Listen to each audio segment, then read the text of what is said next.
Hello, good evening. First of all, I want just to say Happy Eid or for today's tomorrow is the first day of Eid al-Adha. كل عام وأنتم بخير.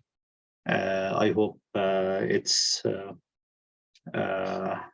you have peace and all the best for all of your families and your future, inshallah. First of all, let's introduce our team today. MRCS Made Easy. We're known for Part A for more than the 4th year now, and thanks God we have good results and good repetition for our courses through the last 4 years. Let's introduce today our mentors for Part B.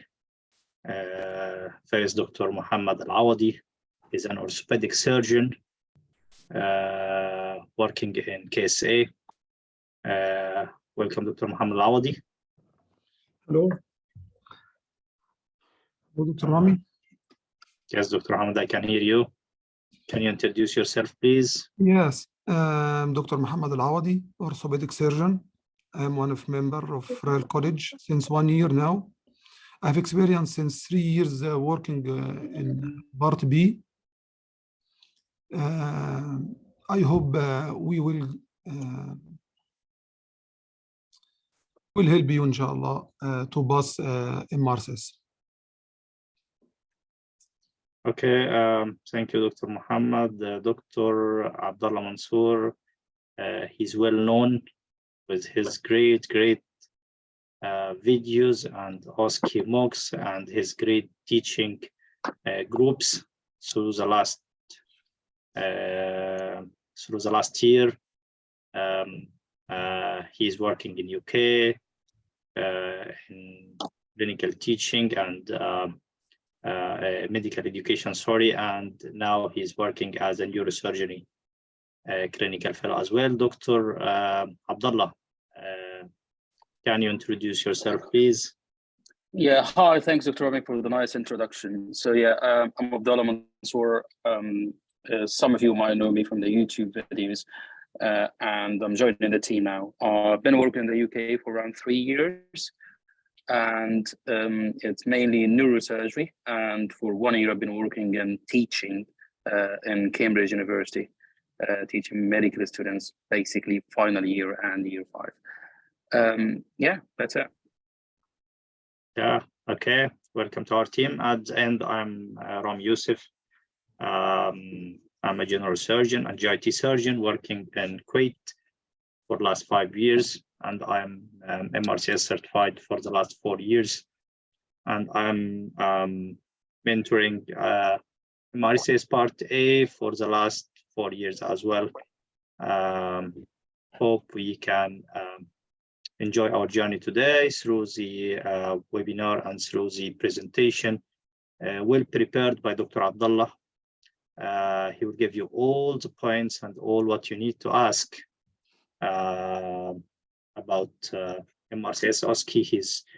He's not just teaching it, he's just working in the NHS, and he's practicing the experience through the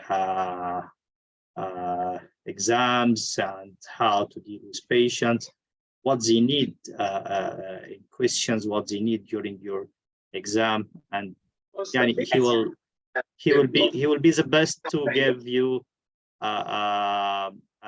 his experience, his life experience during our Zoom. Dr. Abdullah, if you're ready, I can keep sharing, or you can share from yourself.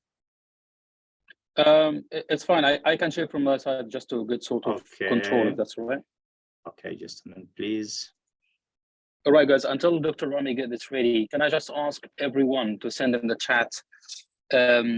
First of all, are you all first takers to the exam or not?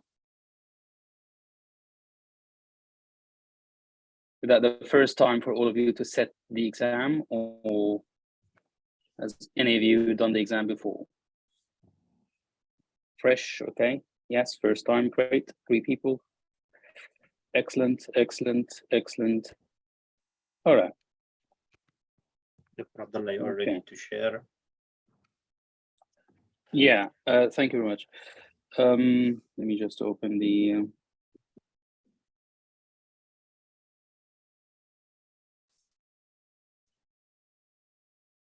all right.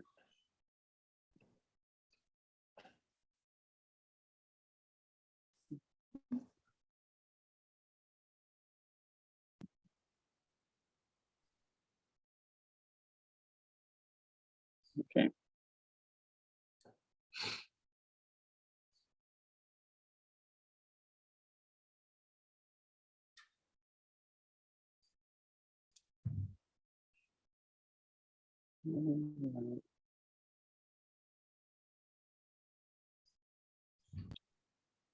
Okay, you guys can see my screen, is that correct? Yes, I can see Dr. Abdullah. Yeah, just open the camera as well, just in case. So guys, what I was saying is, yeah, so most of you are first takers to exam, which is great. Just to get the best out of it, because I don't really know your background about the exam itself and whether you know how the exam is structured and how are you getting marked during the examination. So what I'm going to do is I'm going to do a quick review on the exam and what is the MRCS Part B, and then how is it structured, how are you getting marked, when is the best time to take the MRCS, and so on. And after that, we can do a Q&A session if you have like any general question about the MRCS or about our course or whichever you would like to ask about really. Like Dr. Rami said, I do have experience in examining. Sorry? Can I ask you all to please turn off the mic or be in mute, please, if that's all right? Everybody, can you guys be in mute? Huh? Can you be in mute, please, if that's all right? Because, anyways, sorry about that. So yeah, and after that, you feel free to ask any questions that you would like to ask, whether it's related to the MRCS or anything else. Like Dr. Rami said, I do have experience here in the UK, and it's mainly surgical experience and experience as well in examining medical students. So hopefully I'll be able to answer your questions. Well, moving forward, so this is just an introduction. What is really the MRCS Part B? So it's basically a membership exam for the Royal College of Surgeons. And we do have in the UK 4 Royal College of Surgeons, including Glasgow and England, and also Northern Ireland and Edinburgh as well. So the exam is basically an OSCE exam, and by OSCE we mean it's an objective, structured clinical examination. The word objective is really a key word in here, and that means that for each assessment you're being marked on very certain points that they would like you to do. They try to make it as objective as it can be. However, it's not a guarantee that it will be 100% objective. There is some subjectivity in the exam itself, but they're doing their best to make the exam being marked based on a scheme or a marking sheet for the examiner that is very clear, and they're assessing you on very clear point, and I'm going to mention this later on. So I would group the questions into 2 areas in here. So it's your applied knowledge and your applied skills, all right? So the applied knowledge is basically anatomy and surgical pathology, and also applied surgical sciences and the critical care. So basically, most of it is basic surgical sciences. So we're asking for all the basic anatomy, so including the limbs and the spine and the head and neck and neuroanatomy. So it's a big chunk of the MRCS exam, around like 3 stations of the anatomy, you would like to have really good grip on the anatomy knowledge to be able to pass this exam really. Despite it just 3 stations, but it's significantly important to develop some sort of clinical knowledge in the anatomy. On the other side, we have some surgical pathology, and we're going to give you some examples in the next one. These represent 5 stations in total between anatomy and surgical pathology. All right. Then you have applied surgical sciences and critical care. I think this is sort of like the piece of cake in the exam, in my opinion, because if you have like any sort of surgical experience, it's definitely something that you've been through before. For example, if you're seeing a patient with pulmonary embolism, or a patient is going to surgery and had a new fast AF, or anything like that, these are applied surgical sciences and critical care. A patient who are on hypovolemic shock, and patient in burn, and patient with anaphylactic shock, and so on, and septic shock, and so on. All of these are applied surgical sciences and critical care as well. The electrolyte imbalance. So many examples that can be mentioned and this part. But so basically, it includes, in my opinion, 2 things. It includes the advanced trauma life support book, which some of you might be familiar with. And also it includes the care of critically ill surgical patient as well. Right, those are the 2 main areas that are being assessed in applied surgical sciences and the critical care. Like I said, those 2 are applied knowledge. All right, but in your assessment, while you're being assessed, you're not only being assessed on how much do you know, but also how are you conveying your knowledge to the examiner. So, for example, you might be a brilliant student who knows all the answers to everything, but unable to convey the answers in a clear manner, in a respectful manner, in a professional manner to the examiner. And in that sense, you might lose marks for just being unprofessional in how you answer questions. All right. So despite it's a purely knowledge questions, you can still lose marks for being unprofessional or have some sort of odd behavior in the exam. All right. And then the next part, which is the applied skills. And this includes your history taking skills, your communication skills, your examination skills, and your procedural skills as well. All right.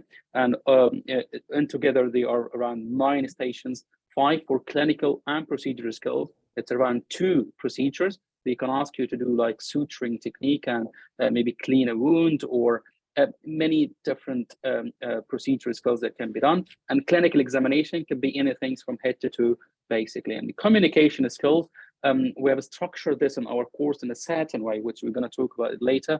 But mainly you can get an angry patient, an anxious patient, communication with the patient, or communication with a colleague. And by communication with the patient, I mean when you're explaining, like, let's say, a procedure or an operation to a patient or anything like that. So these are the very basic things about the MRCS. So this is what is MRCS. Well, like I said earlier, these are some examples for the anatomy and the pathology. For the anatomy here, you have like a dissection in the neck. It's quite a detailed dissection, and we're going to ask you to identify like a few like nerves or muscles and nerves or blood vessels and so on. The other side, you have an example from pathology. You have a female patient presented with an ulcerated lesion in the forehead. Does anybody know what is the answer to that? I know it's not an exam, but just to see if you guys following. What does this look like? Does it look like? Yeah, excellent. Yeah, well done. So that looks like a basal cell carcinoma. So the examiner will give you an image and it will say, well, what is that? What do you think of this lesion that the patient has on the forehead? And the patient is from Australia and works as a farmer, you know, the typical scenario. So that will be a basal cell carcinoma. And then they will start asking you further questions about the treatment, about the pathology of basal cell carcinoma, whether it's a locally destructive tumor or a metastasizing tumor, and so on and so forth. All right. Yeah, well done, Mohammed. Yeah, that's really good. So that's basically the exam. Pathology could be one of the most challenging topics, but hopefully with the notes that we have and also the materials from the course will be able to help you if you join. Well, so before you decide to take the exam, the question is, what is the best time, or when is the best time to take my exam? So I graduated medical school in 2019, and I believe if if I went back in time, I would have taken MRCS Part A immediately after my finals and final year medical school. All right, because your surgical knowledge are really fresh, and you sort of like know all the anatomy really well, all the applied anatomy really well, and you'll be able to. You're still in the mood and very fresh. You haven't gone to work and all the depression from work, but I think that would have been the best time. So if we have any medical student or any young doctor with us, please take the exam. And if you're planning, of course, to take the exam, take it as soon as you can. All right, because that will be the best time for Part A. For Part B, in my opinion, it's immediately after Part A. Of course, you cannot book Part B without having taken Part A already. So Part B immediately after Part A, and the reason for that is Part A, you study lots of anatomy, all right? And you're gonna use this anatomy or utilize your previous knowledge in Part B. So as soon as you pass Part A, immediately book Part B and get it done very quickly. And I'm not just saying that this is evidence from the Royal College of Surgeons analysis for what is the best passing mark or the pass rate based on your level. So if you just graduated, the passing rate is almost 70%. If you just graduated in F1 and F2 less than 24 months, that's a quite good one. It's like 70%. If you have a little bit more experience, maybe one more year, it's up to like 36 months. So that will be 75% or 76% will pass the exam. And it's the lowest if you have more than 4 years or more than 3 years. It's the lowest passing rate. And believe me, it's gonna like further decrease with time if you graduated later. But it doesn't mean that anyone who has graduated more than 4 years ago is gonna fail. No, you still have around like 55, 58% chance to pass the exam, and with good preparation, with good monitoring, you will be able to make it. Because in my opinion, it is an easy exam that requires just good preparation, and you'll be fine. Okay, so again, before the exam, how to book. The exam is held in multiple local and international centers. I'm sure you guys will know where the exam is being booked, but it's available in the UK, usually in 3 months, okay? In February, May, and October. But still, it's available in India, and Dubai, and Egypt, and many different centers all over the world. I would advise book any of the 4 colleges. It doesn't really matter which college you're going to book, and also book in the nearest place to you. You don't have to come to the UK. دكتور عبد الله ممكن can you answer دكتور محمد منير? Yeah, of course. Even for me, considering I'm pretty young at 27 without any surgical experience, just finished Part A. Can I guys ask you, there's can you guys turn off the mic because it's really loud. Can everyone mute themselves, please? All right. I think you can mute all, Dr. Abdullah. Yeah, I did, yeah. So I'm just saying. So for Mohammed, it's a very good question, Mohammed. You just finished Part A. That means you're going to be fine in the knowledge part. Okay, you're going to be absolutely fine in the knowledge part, including mostly anatomy, some of the pathology, not all the pathology. And for the applied surgical skills, you're going to be fine. It's not going to be significantly difficult. The problem that you might face is the sort of the examination part, and also the procedures part. The procedure is not like, they're not going to ask you to do an appendectomy or a laparoscopic cholecystectomy. It's just very basic thing. They will ask you to do some stitching or some cleaning to a wound or anything like that, or catheterization. So it's very basic things from medical school. I would definitely advise, yeah, go for it. But in your case, I think a hands-on course or a course, a skills course will be sort of essential. It's not just that you're going to take a knowledge course. No, I think in your case, you will definitely need a hands-on course for examination and also for the procedure skills. All right. Of course, you will need to do more work and like by watching YouTube videos like Geeky Medics, Doctor's Exam, and any of those examination videos that will be very essential to you. Can you please tell how frequently exam takes place in India?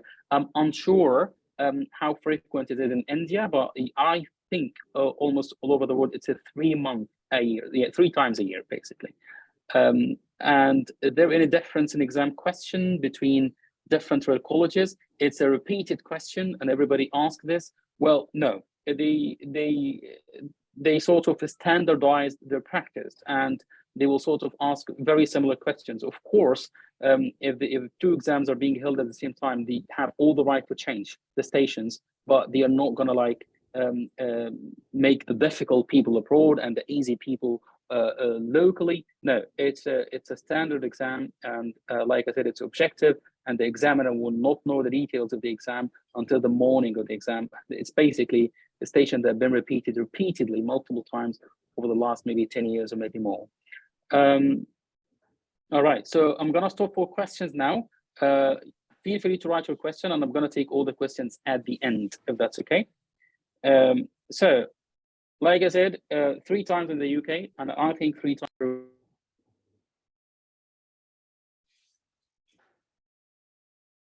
I think you're muted, Dr. Abdullah. You are muted, Dr. Abdullah. So which college are you going to take? It doesn't really matter which college you're going to go for, all right? Because they are all the same. There is some sort of myth, in my opinion, saying, well, the Royal College of England is, they're not very nice, like the Royal College of Edinburgh. Well, it's human nature, right? So usually people in the north are much quieter, much nicer in the UK. And in the south, they're quite stressed, and this is their lifestyle and so on. So it's completely understandable. They're not being rude to you personally, if you think they are. And it's just human nature. It's the same. It's the same everywhere. Nobody's gonna like think I'm gonna fail this student. Nobody's gonna do that. All the examiners are very nice, and they will help you to pass. All right. Okay. Again, before the exam, we're still in the part before the exam. Where should I book the exam? Like I said, the closest to you, the cheapest to you. Don't try to travel like very far away thinking that the exam in the UK is easier than the exam in anywhere else. No, if you have the exam in your next city, which is 20 miles away from you, take it there. You don't have to travel anywhere, unless you have to travel for a course that might be important. Okay. If you come to the UK, it will be costly, specifically in these times. It's life is here has changed a little bit over the last 3 years, and it's a little bit more expensive than before. But of course, if you have the capacity to do that, it's absolutely your decision. Great. So during the exam, so now we finished before the exam, when to book and how to book and what are the MRCS. So during the exam, you have in total 17 stations, and 8 of them are for the knowledge part, which we mentioned earlier, and 9 is for the skills part, which again we mentioned. So each station has 1 minute reading while you are outside the cubicle, and then 9 minutes inside the station. But if you remember, we mentioned that you will have physical examination, history taken, communication with the patient, communication with the colleague, and also knowledge scenarios like anatomy, pathology, applied surgical sciences, and so on. So for all these scenarios, it's going to be 9 minutes in total. From A to Z, they're just asking you questions, all right? But for the history taken and the physical examination, you will have to stop after 6 minutes and then start presenting your findings to the examiner. In my opinion, the trickiest part in the exam is history and physical examination, all right? It's because basically you have to gather lots of information in very short amount of time, like 6 minutes, and be very efficient, okay? So I remember in my exam, I had the scenario about the total hip replacement patient pre-operatively. The patient is unfit for surgery, and he had every possible disease you can think of. He had like previous valve replacement, and he's currently in warfarin, has been taken regularly. He had multiple DVTs, he had 2 PEs, hypertensive, diabetic, alcoholic, like lots of things, all right? And you need to ask the question very quickly and efficiently, and then present it to the examiner. So the examiner told me at the beginning, doctor, this is a very long station.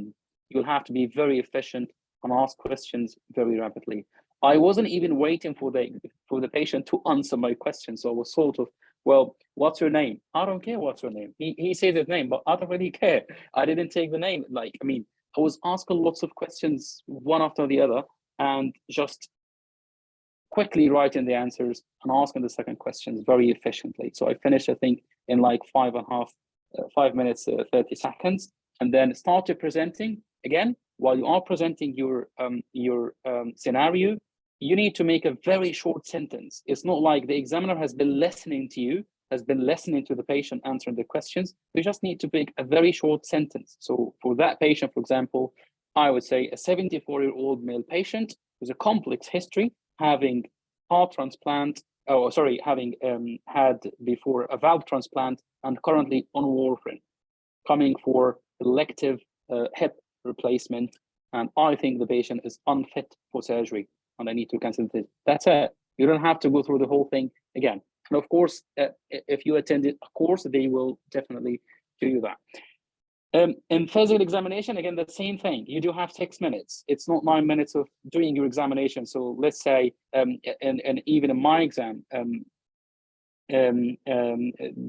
we had quite difficult examinations as well. So also, they might bring you like with many mental state examination with cranial nerve examination.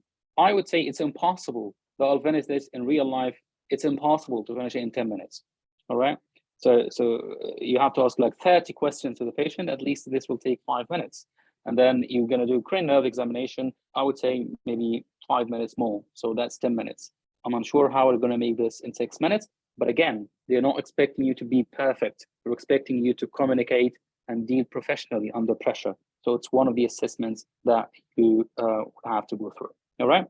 So again, in the course, we'll do our best to convey this sort of concepts to you. Okay. And in terms of the knowledge station, like I said, anatomy, surgical sciences, and pathology, and we went through that already. And like I said, pathology is, in my opinion, as a knowledge, it's quite tricky and needs certain preparation in a certain way that I think you might need help with pathology. But otherwise, anatomy, applied surgical sciences are quite basic topics. Okay. Like I said, physical examination, it's, as you can see, 3T to 2, and I think I explained it enough. How am I being marked during the exam? Like I said, we have 4 domains that they sort of looking or expecting you to do, expecting you to have clinical knowledge about the disease and about the process of this disease, and also able to apply this knowledge in a clinical context, okay? You should have like some technical skills. For example, if you think a patient has peripheral vascular disease, you should be able to do a Doppler for this patient. All right. Let's say you think a patient is currently in shock. You should know how to examine this patient, and you should be able to start them on the needed treatment, which GEF3 and TAKE3. All right. Communication here, it's not just about how you communicate with the patient. All right. It's how you communicate with the patient in a difficult scenario, like an anxious patient, an angry patient who's shouting at you, and also how to communicate with your colleagues, whether it's an escalation to your colleague or even maybe a referral to a different team or a conflict in the workplace. This can even happen in the exam. All right. So they look at how are you able to adjust your behavior based on, sorry guys, I have to mute someone else, but there is some bit of noise. All right, that's fine. So the last thing is, yeah, so the communication, like I said, they will need to assist you how you communicate with basically everyone in the hospital. Even one of the scenarios is you will have to book a patient to theater and call the theater coordinator. All right, you will get to do this in real life a lot when you're working here in the UK. you will call the theater coordinator to book a patient on the list multiple times. And so it's quite important to know how to communicate with them and to answer their questions. Professionalism, again, it's one of the important things, how you dress during the exam, how you behave. If a patient started, shouting at you, it doesn't really happen, but if it happened in the exam, how would you behave in that? All of this is part of your assessment. All right.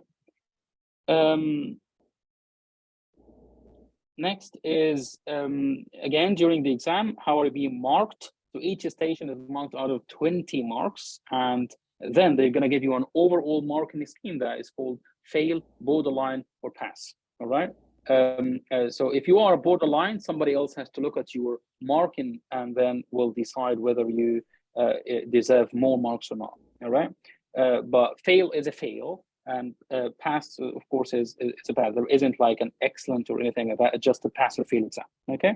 So as we mentioned, we had 17 stations. So it's divided into two parts, like the two initial categories, which was the applied knowledge and also the applied skills. So the applied knowledge is 160 mark and the applied skills is 180. If you remember, we had 8 and 9 stations. So as you can see, 8 is 160 and 9 is 180. All right. There is usually something called the standard setting. I wouldn't bore you with what it means because we do that in medical education. So basically, let's say we had 100 students came into this exam. So we need to sit together in a meeting and decide what would be the passing mark. All right. So this is decided about what is the best. Sorry, guys, there is sort of noise. Yeah. Okay. Thank you. Okay. Great. So again, we sit in a meeting and decide what would be the passing mark. But we need to ask a question first. What is the best mark? Is the best mark 100% or the highest scored mark? All right. So that's the real question. And I think recently, since 2010, in all medical school, the best mark is the highest scoring candidate. Is not 100%. It's not the full mark. All right. So this is called the standard setting. So we do standard setting. We see what is the highest scoring mark, what is the lowest one, and we calculate some sort of an average to decide, well, the passing mark is going to be this. And then the passing mark is usually mostly will be above hundreds or around 100 for the two parts. But again, it's really based on your competitors or your colleagues that you're taking the exam with. All right. Someone might argue that, well, so if I am an international graduate and I'm taking the exam in the UK, so I might have the disadvantage of competing with people who really know what they're doing. Well, this might be true.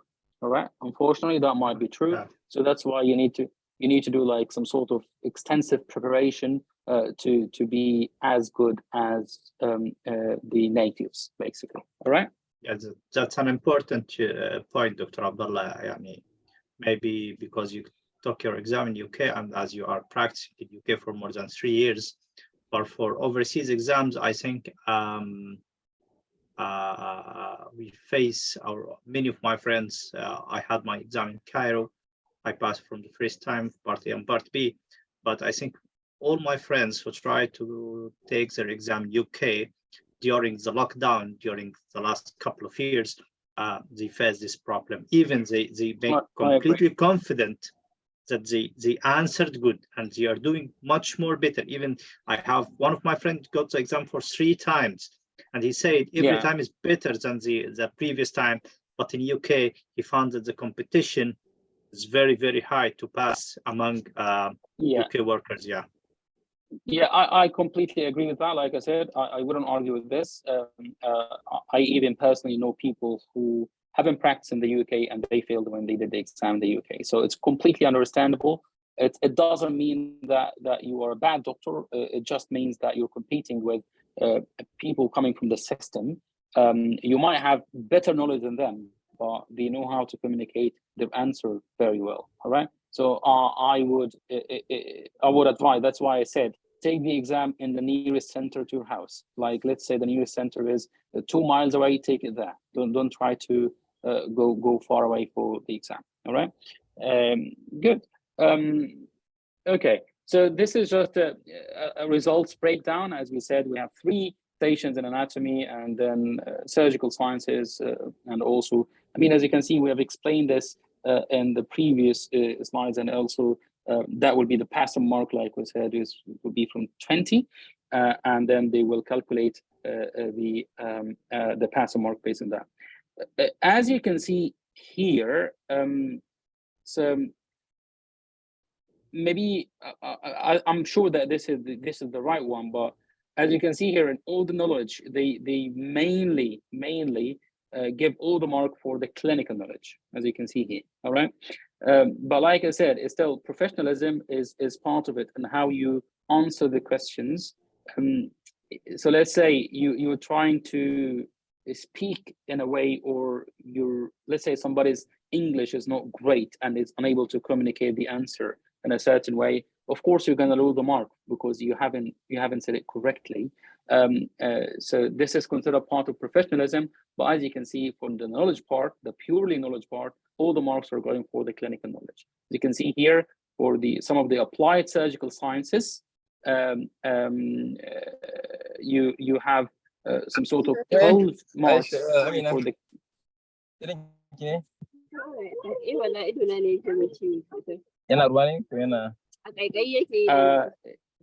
I'm very glad I can hear your voice, but we really need to mute you.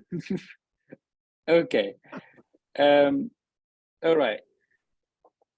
So again, yeah. So you have, despite this is applied knowledge, that's knowledge part, you're being assessed for how you make decisions, and also how you communicate your answer. Here we do have mark, despite it's purely knowledge. We think that it's part of it is actually a skill. So let's say a patient is currently in theater and losing lots of blood. So making a decision here is your professionalism and also decision making. Despite they're going to ask you to define a shock and so on and so forth, but it's still a skill that you need to have. But otherwise, as you can see, for the skills part, there is less marks for the knowledge and more marks for the technical skills. Okay, it's quite important to understand this slide, because it basically tells you how much effort you need to put where exactly. So for example, starting from, apart from the anatomy and the pathology, you need to put lots of effort on how you communicate your answer. All right. So for example, in applied surgical sciences, when I say define shock, you need to have a very concise and accurate answer. It's not like a made-up answer based on your understanding to the definition. It needs to be a very short and concise and direct answer, communicating it quite well. All right. Great. After the exam, the result, usually, like I said, for the standard setting meeting, which I mentioned earlier, it takes some time. People think it's an easy process. So, and you will find your colleagues coming out from the exam saying, well, they have been marked out. They can just say who passed and who didn't. Well, no, it's not that really straightforward. They need to set and they do a standard setting, and that will take some time. It doesn't take a day or two. It might take up a week or 2 weeks. All right. So you will get your results. Traditionally, it's within 3 weeks from the exam, from the last day of the exam, because I mean the exam date usually take around sort of maybe 15 days or 20 days. All right, multiple exams repeating for different candidates. So from the last exam date, you have like 3 weeks to get results. So for example, let's say if the exam was 1st of May and the last exam 20th of May, so the one who started on 1st of May will get the result on 15th of June, and the one who started on 20th of May will get the result on 15th of June still. All right. Okay. How long do I need to study? So again, that's coming from papers. It's referenced. So 2 to 4 months is the ideal time. And we're talking about those people from foundation year 1 to CT2, meaning with 4 years, with from 1 to 4 years of experience after graduation. 2 to 4 months is good enough to pass the exam. And also, it's not only based on that, it's also based on when you did your MRCS Part A. So let's say you've done your MRCS Part A 3 years ago, you might need more time than that. But if you've done MRCS within the last 6 months to 1 year, 2 to 4 months is completely adequate to prepare. All right, that's why we have two factors in here: when you've done your MRCS Part A and when you've done your finals as well. All right, or when did you graduate? Okay, so our plan that we think is adequate is 3-month plan, but you can always have 1 month as a spare if you are worried. Okay, so I think we talked before about the passing rate. So you have a better chance if you are a CT1 and you practice in the UK. So if we have anyone in the meeting who is currently practicing in the UK and done surgical jobs and also in CT1 or CT2, well, you might be fine for the exam. However, I believe the course is sort of essential for everyone to guide you. Because otherwise you might need to take the exam first to see how they ask questions, and you will get the shock and then decide to retake the exam again, which I think not everybody will do. So again, a course might be essential. To be honest, I did not know anyone who haven't taken a course before. And like I said, you need to think wisely. Do I need a course for the knowledge? Do I need a course for the skills? Is my knowledge like great and I can answer any questions? Or my skills need a little bit of refining? So it's your decision to make. And of course, it's your decision to make as well who is going to be the best course for you. Okay, so Dr. Rami, do you want to take this slide, please? Is that right? Okay, can you please answer some questions? I think yeah, of course. We can end by this slide, or at the end after some questions. I think so. Okay, yeah. So which session has high pass rate? What do you mean with session? Can you specify what do you mean by that? I think he talk about the course place, the venue. He talk about the venue. Which one is better to go? The venue. You mean the place? Okay. So so I don't have an answer to that. I'm afraid. If you guys do have an answer, but I don't think there would be an answer to this. But if you guys think that you have an answer, please go ahead. Okay, I think some. I think they asking about. You answered this question through your talk a few minutes ago. The best place is the nearest place to you. Okay, if you are outside UK, better not to have the risk and go to UK and take your exam. Okay, you can pass, no problem, and you can have a good chance to do it there. But I prefer, if you didn't before have any practice in UK, better to take the exam outside UK just for the competition. Please, Dr. Rami, you can answer the last question, Fatima. Talk about the hands-on, please. Okay, we will talk about the hands-on at the. We're going to answer all the questions, and we're going to take more all questions. The question, but just I'm answering this point. By the way, Kenny, from I can remember just short note from my exam 2019 when I took this exam. We have an introduction from the examiners, and they just clear it that every day we were in Cairo and we have about 10 to 12 days exam, and they said every day has a pass mark. Every day, yani you're not after finishing all the exam, you have a pass mark for all.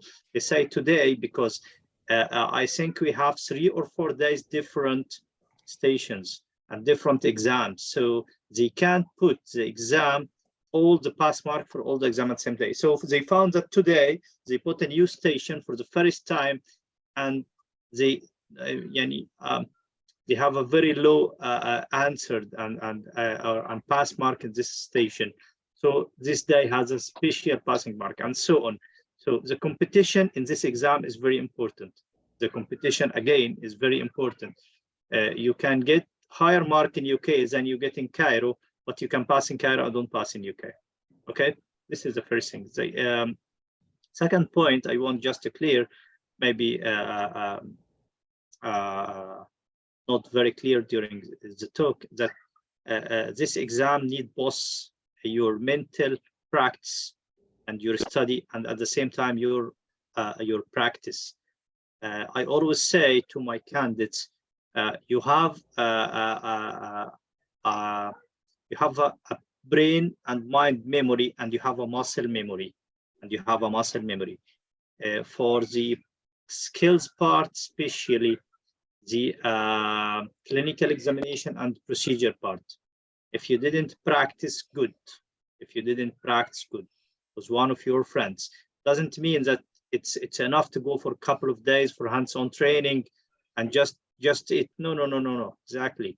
You have at least 2-3 weeks doing the station once, or the procedure once, twice, 3 times every few days, and you have to practice suturing one more than a time before your exam. You have to practice how to examine knee examination, back examination, abdominal examination. This is called muscle memory. You will depend on the exam. Dr. Abdullah said that he went for a long station and he could finish it in 5 minutes or 5.5 minutes.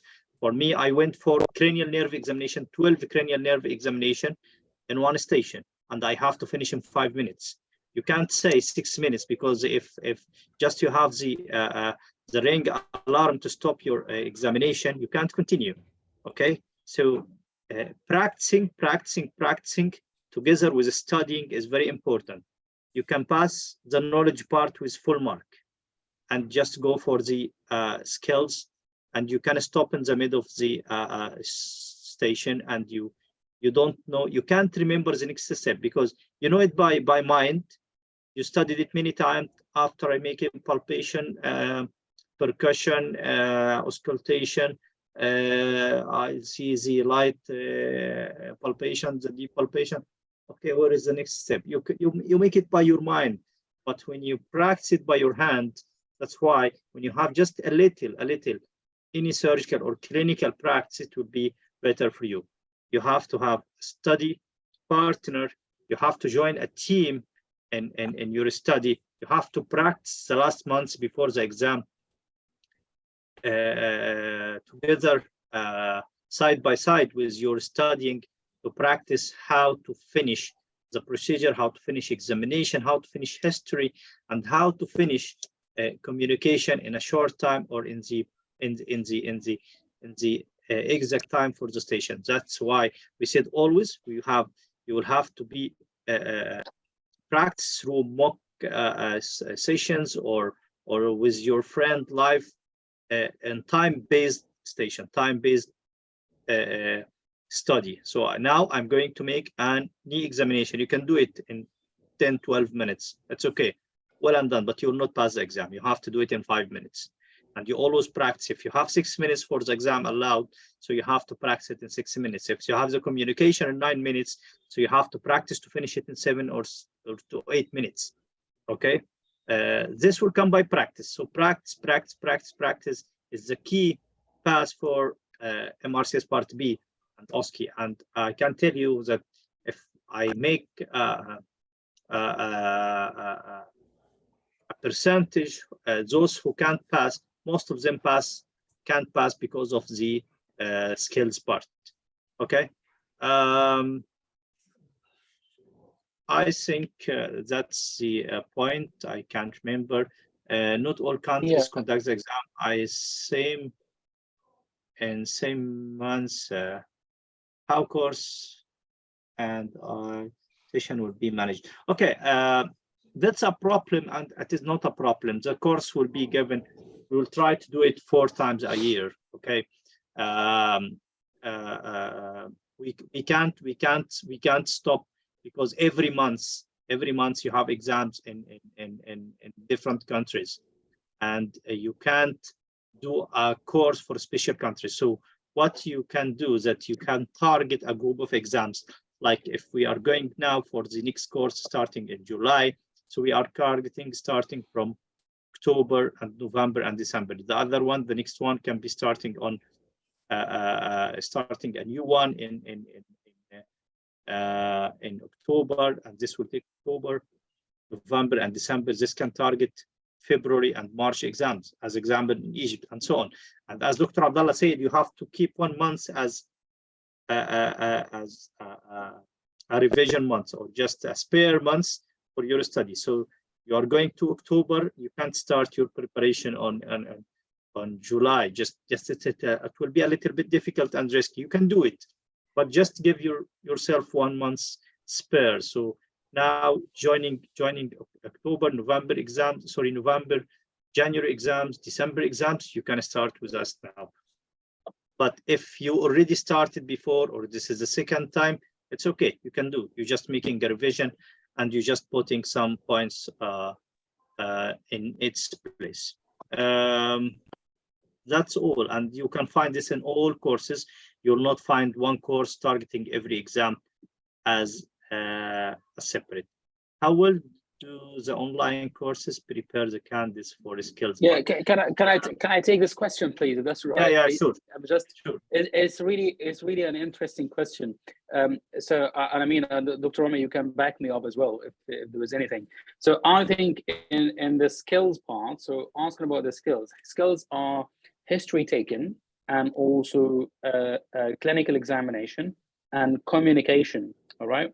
And also the procedure skills, okay?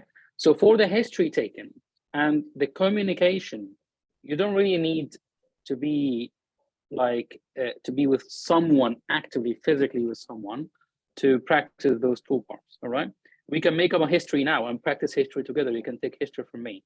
And also, I will tell you two things that actually happen in the hospital I work, and mostly almost all the hospital now in the UK. We have a virtual ward for the patients. That means the patient, let's say the patient came in a laparoscopic cholecystectomy 2 days after the surgery. They've been fine, and there isn't any issue with them. Okay, we send them home and we keep them in the virtual ward, and we give them 4 calls every day until we discharge them from the hospital. So they're currently at home, and so it's actually a skill to practice your skills remotely. That's one. That's for the history taken. For the communication in the exam itself, there are questions that happen over the phone, lots of them, all right? You will have escalation of a patient to a doctor, calling a trauma manager, calling a vascular consultant, calling cardiothoracic consultant. So it's all based or done remotely. It's a phone call, right? And the other communication scenarios would be based, you have an actual patient who's being angry at you, who's being very anxious, and so on and so forth. Again, this can be done remotely. To be fair, for the other part, which is the examination and the procedure, this can't really be done remotely. And that's why we're going to go through the course details, and you'll find that we're going to explain that, but for a hands-on course, you will probably, if you don't have experience with that, you'll probably need a hands-on course as well, in addition to the other course. I'm not sure if you have anything different to say, Dr. Rami. Okay, just I want to add that during the lockdown, I think communication and history taking stations were giving remotely through a Skype or through a Zoom meeting. And even in some exams like IELTS and OET now, they are doing the speaking part, they're taking it remotely. So this need a practice, but it doesn't need that you an actual person in front of you. But you can do it with your friends. That's why I just said you have find a partner, and you have to have a team study. I have 4 of my friends, 5. Most of them in UK now. Every day after we finish our study, a couple of hours, we open the camera and then start to make communication and history together. You have to practice like you are inside the station. You have to practice seriously. You have to make a time-based practice for this. For the hands-on training, for the procedure and for the examination, I'll be very clear with you. If you are depending on just 2 or 3 days hands-on training, and you feel that this will be enough for you, no. It will just put for you the base and the right things you have to do in every station. And you have to put this in your mind. You'll do it 1, 2, 3, 4 times, but at least, I always say, at least 2 to 3 weeks together with a friend in your area. You have to practice examination. You have to have try to find some modules in your area with one friend. You make it in your home, or you go to the nearest hospital and try to find how to make suturing. Get some ties at home and how to make a tie on depth. Get a cup and do it. You can't depend on just a couple of days. A couple of days, I'll show you live how to do it, and hold your hand. You have to do like this. This is a mistake, and this, and that will build in your mind the base that you will continue at home or with a friend or your hospital how to do it. This is regarding the examination and the procedures. For sure, we are planning to do it soon. I'm resident in Kuwait, so I can do it in Kuwait City. I can do it in Egypt. Dr. Mohammed Al-Awadi is resident in KSA, so we have many candidates from KSA. He can do it there. He can do it in Egypt as well with us. Dr. Abdullah is in UK, and he can do it in UK, and we can, all of us can do it in UK with him as well. And we are planning to do it all over the world as well. We are planning to do it in India, in Bangladesh, and Malaysia. Wherever you are, we are planning to do it soon, inshallah. But as I told you, you have to practice yourself more and more together with the hands-on course. Dr. Rami, I need to add something about this. Yes, Dr. Muhammad. I need to add something about this. We are going to prepare you in hands-on, in skills, to prepare you before going to hands-on. You will be fully prepared for this. Just you will come for hands-on just to see alive, as Dr. Rami said to you, and also to be confident during the exam. Because the exam, sometimes the problem with candidate, he lost his confidence before the exam, just before the exam. He lost his confidence. During his studying, he was confident and he was good, but just before the exam, he lost his confidence. And this is the problem with MRCS Part B in the exam, because when you see the stations, 17 stations, you will go through these stations in the exam, you will lose your confidence, you will be afraid. Exam stress, you mean? That this you is will exam be stressed. stress, You will yeah. be the exam stress. You will be stressed. What we are going to do during this course, we are hope to prepare you well for this situation, especially for this situation before the exam. So you will come to hands-on just to be confident, and you will just put the points and put the points over the words. Yani, you will already be prepared before, but you will come to hands-on just to be confident, and we will inform you what's the mistakes that you will fall in during the exam. That's it. Okay. Any other question? I think we covered all the questions about the countries, about the how to prepare for the skills part. By the way, the skills part also you have, as we show in the breakdown of the marks, you just have a little mark for what you're going to do, but you have to be well prepared by knowledge. Okay, so if you're just going for a knot tying and you did it well, you just get about 8 marks, and you still have 12 marks on how you practice, how you communicate. One thing else, Dr. Rami, I need to add. I'm sorry. Sorry. You have to know this information, that you have to pass in knowledge and you have to pass in skills. You cannot pass in knowledge without passing the skills as well. You will not pass the exam except you pass in 2 parts of the exam. So because I saw many of my friends, he passed with high score in knowledge, but he fell in skills because he didn't do any practice. He just depend on reading, and without doing any practice, he will not pass. But the problem is that he has a high score in knowledge, That's why he is shocked that he did not pass the skills. That's why you are going to prepare with you in two parts, the knowledge and also as well the skills. In knowledge, we have very good materials, fully updated.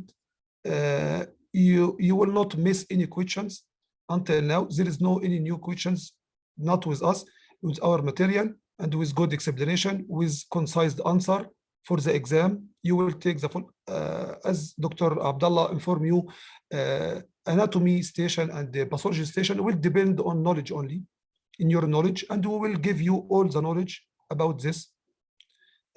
So it's expected to get a high mark in knowledge, but in skills and critical in skills and examination, history, communication, this we will give you what you have to do in station during station, but you have to do practice. You have to choose your partner from now, from the start. Choose your partner in skills part to do with him practice every day, and we will guide you how to do this in the stations, and we will give you the steps one by one what you have to do since when you enter the station and until you go out from the station. You have to do the steps that we are going to inform you, but now it's your rule to do it good. But this is, you will do, I will inform you something. When you do something from the first time, you will do it by your brain. When you do practice, you will do it in the spinal cord. It will be reflex. So we need from you to do it through the spinal cord. It has to be reflex. This will come when you do practice many times for this. During the exam, you will not think, you will not about this. You will do just doing the steps one by one as you do practice before. Okay, that's it. Okay, thank you, Dr. Muhammad. Okay, that's maybe this a point need to Dr. Muhammad to invite you that you have to go for the exam doing the skills part by subconscious, like you're driving your car without thinking what you're going to do. You have to do the skills part like this. Okay, finally, if no one wants to add something, I just a short note about what we are going to do through our course. Actually, the course structure would be just 3 months course. It's pretty enough to deliver all the knowledge you need to catch before the exam. Will be based on twice weekly live sessions delivered by the mentors, trying to add 1 or 2 sessions as we have time to have mock exams to see how much you gain from these sessions through a live mock test. Will be delivered by Dr. Abdullah mainly because he's mainly his job in UK, and his very pretty groups for mock tests through the last year, and many just used it to pass the exam. Also, the most important thing that the updation of the material is very important, because in every exam we can find one. Sometimes especially in UK centers, they add 1 station, new station. It is not a serious subject, but because you will find during, inshallah, when you start studying, you can find that the stations has a mixed questions. So if you are going to a station for basal cell carcinoma,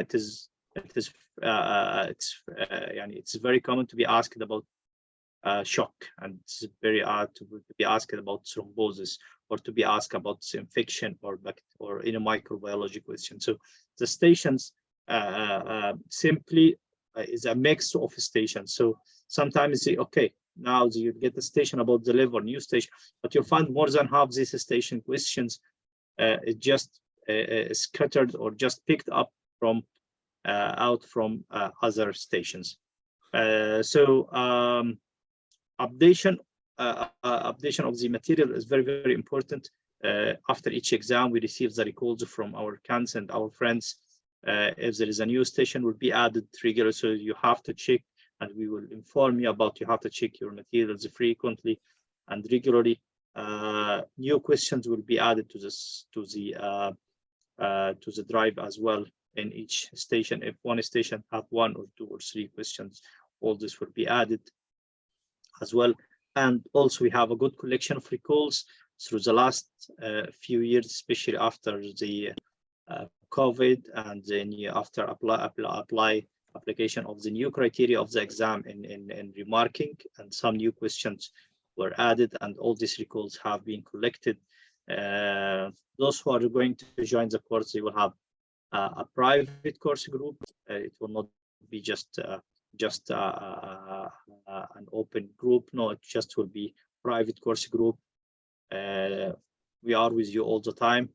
We have many candidates from different countries, different time zones, so they can ask it anytime they find the answer. We have many candidates in Part A from Trinidad and Tobago. They actually have the reverse of the day. So our night is their day and their day is our night. So they always keep to ask ask us through the groups.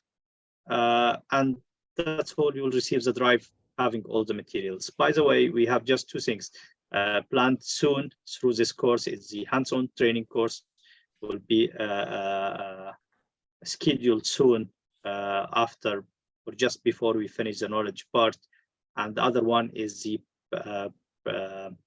printed materials, so you can keep it with you, and it will be delivered wherever you are. The printed books to keep it with you, so someone don't like to study online and you want to study on books. I'm not recommend so much, but it's nice. That's what you used to do. So you can add your own notes, you can write your own ads, what we will be added as well, and just to keep this book so you can move with it any place you are going. That's all regarding our course. Inshallah, starting soon next on the first week of July. That's all. If Dr. Abdullah or Dr. Muhammad wants to add anything. Just I need to inform the candidates that we are going to deliver the schedule. It will start in the next week, as you said, but we have to deliver the schedule for them. I can share, by the way, the schedule. I think I delivered and it's ready now. Excuse me, Dr. Abdullah, if I can take the just a minute. Go on. Okay.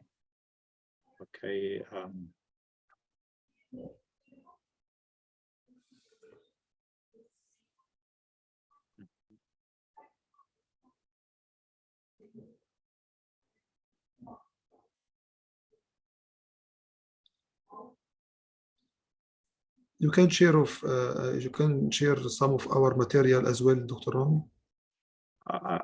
I'll share our schedule just to they can have an idea about how we are going to go through our course. Okay, it's clear now.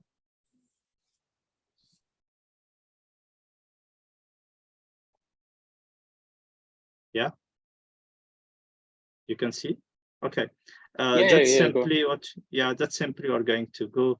Like the anatomy will go for we are going to go on Saturday and Wednesday, 2 weekly basis. So you have time to read and study and practice and revise. The schedule will not be so crowded. And after we finish anatomy, going to pathology.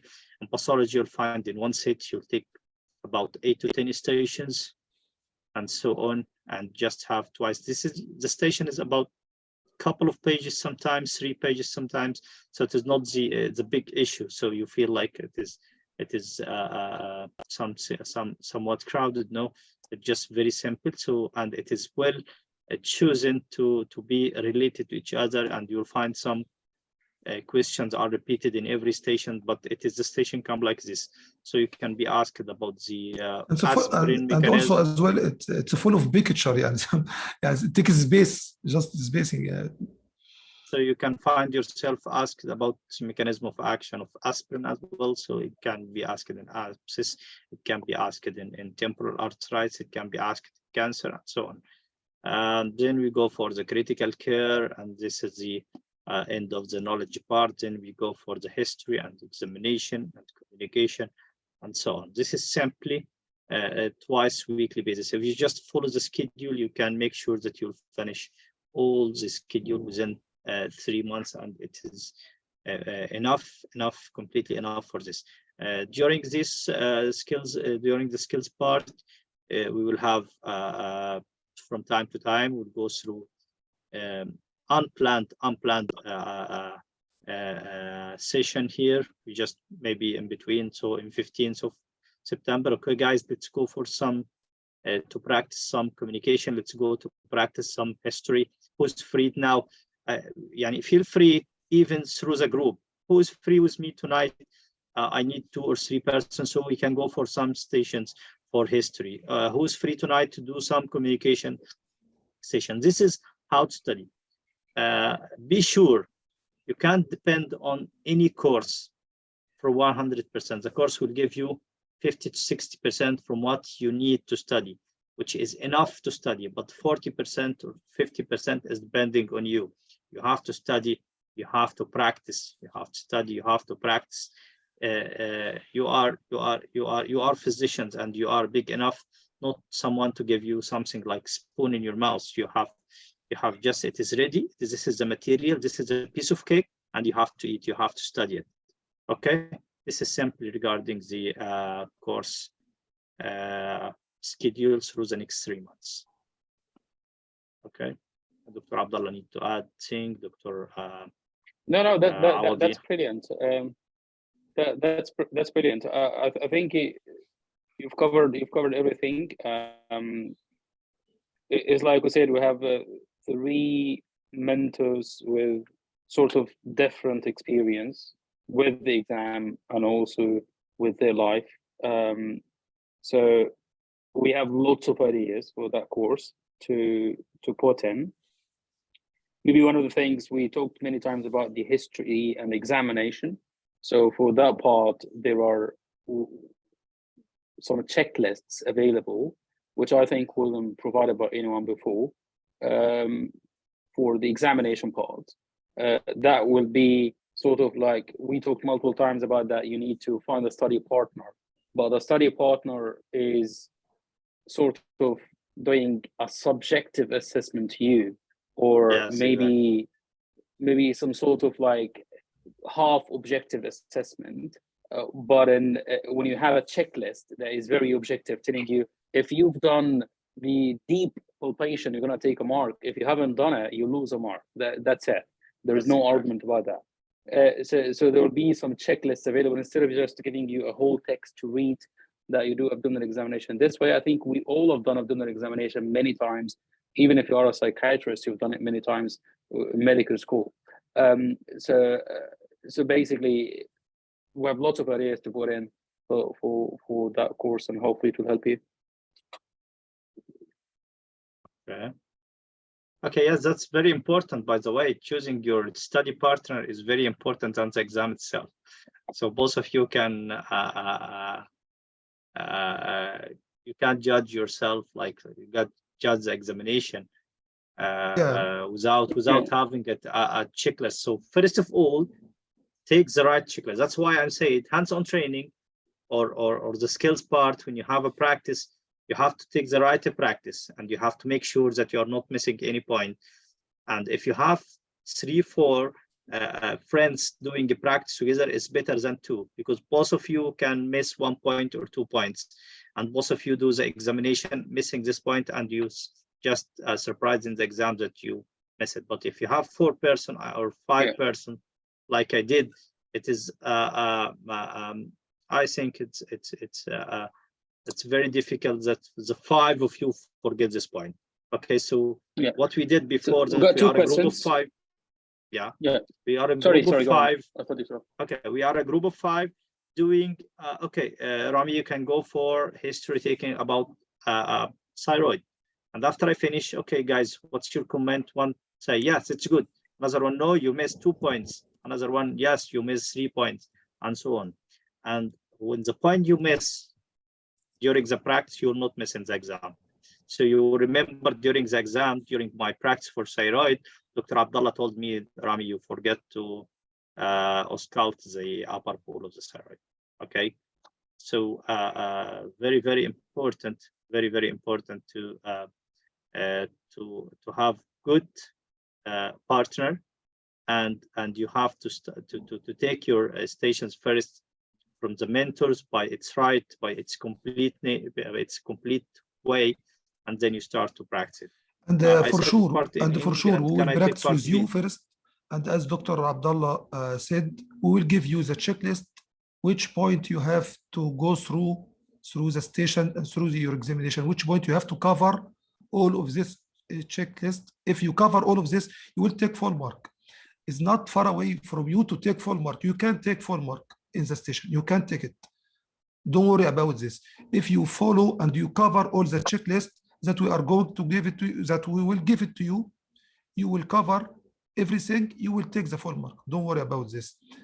And as Dr. Rami said to you, if you take a good study partner with you, and we will help you for sure, we will practice with you, and we will give you the checklist, which point you have to cover during this station. Every station have a checklist. We will give it to you. Sorry, Dr. Rami, for this. No. Thank you, Dr. Awadi. Okay, I think if you need to have some examples, you can go for Dr. Abdullah channel and group and the Telegram. He's doing very great job in giving mock test and live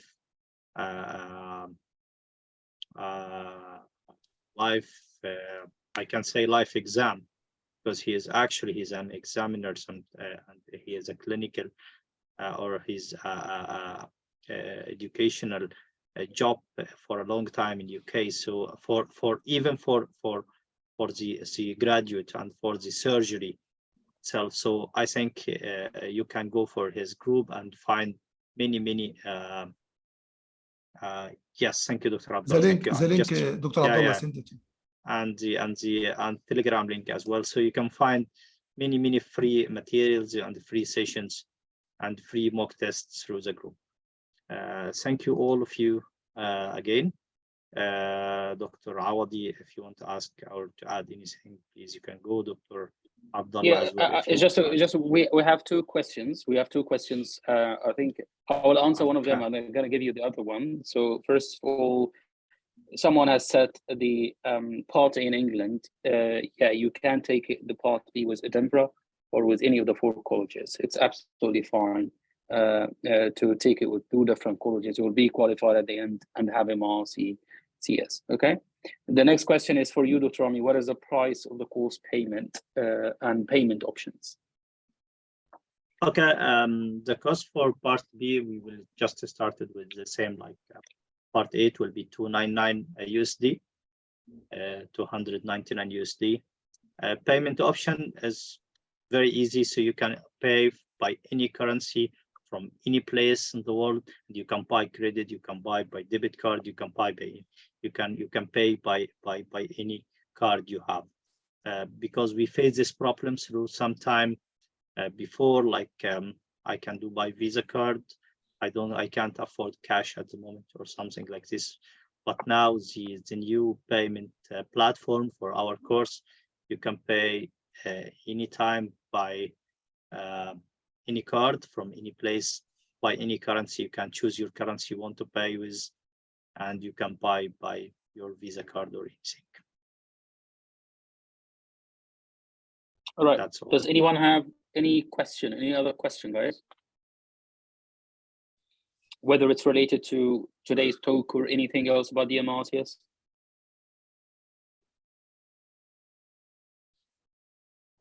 Okay, please, if that's the case, yeah, we please, can if keep the anyone meeting. have questions, please. Yeah, so we can keep the meeting and the chat box open for maybe up to 5 minutes if you guys had anything, but feel free to leave from now if you're done.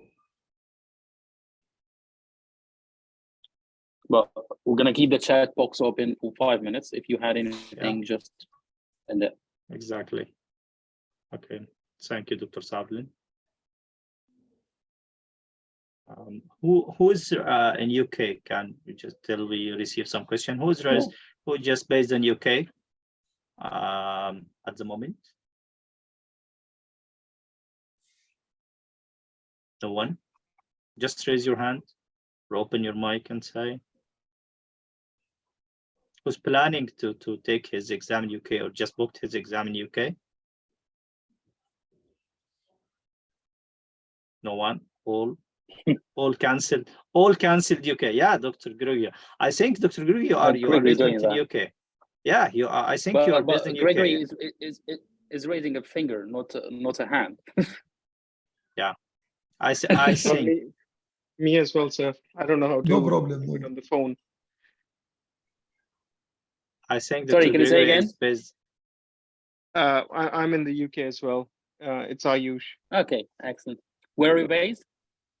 I'm in the West Midlands. I'm working at Shrewsbury and Tilford NHS Trust. Oh, okay. Yeah. All right. Okay. Good. Dubai dates. Actually, I can't remember the dates at the moment because it's changing. But I think in Dubai, I think in June and in October. In this month, they are doing now the exam. I think in October as well. Yeah, I think so. Just finished yesterday, Dubai. Just finished yesterday. However, we'll update. We'll update about once we start the course. We'll update about the upcoming exam free. Yani regularly updating that this exam will open, but mostly will be related to our course. So if we just start for the exams of October, November, December, and so on, we'll update you when these exams will open, inshallah. Okay. I think no questions at the moment.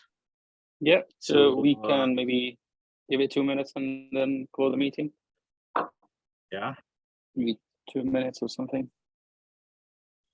I think you can stop recording now. So. Okay. Thank you all. I can do that, right? Yeah. You can. Yeah. I'll go for that.